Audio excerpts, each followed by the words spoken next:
ආයුබෝවන් ලෝවට අලුත්වන අලුත්ම තුරතුරු ගෙන එන ලෝකෙ වටේ YouTube නාලිකාවට ඔබව සාදරයෙන් පිළිගන්නවා. බූලි සහ බැරල් වලට ඉන්ධන නිකුත් කිරීම වහාම ක්‍රියාත්මක වන පරිදි අත්හිටු වූ බව ලංකා ඛනිජ තෙල් නීතිගත සංස්ථාව පවසනවා.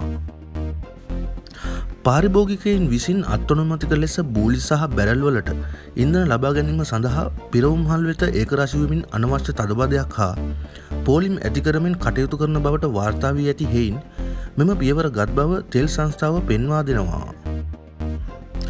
ඒ අනුව ඉහත තීරණය ඉන්ධන පිරවුම්හල් හිමියන් වෙත දැනුම් දී ඇති අතර ඊට පටහැනිව කටයුතු කළහොත් බෙදුම්කාරත්ව ධූරය සම්බන්ධව දැඩි විනයානුකූල පියවර ගන්නා බවත් සංස්ථාව දන්වා තිබෙනවා.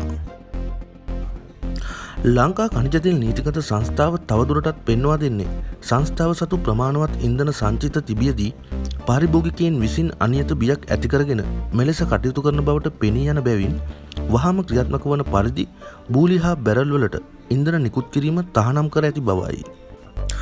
උණුසුම් පුවත් ලද සැනින් දැන ගැනීමට ලෝකෙ වටේ YouTube නාලිකාව දැන්ම සබ්ස්ක්‍රයිබ් කරන්න.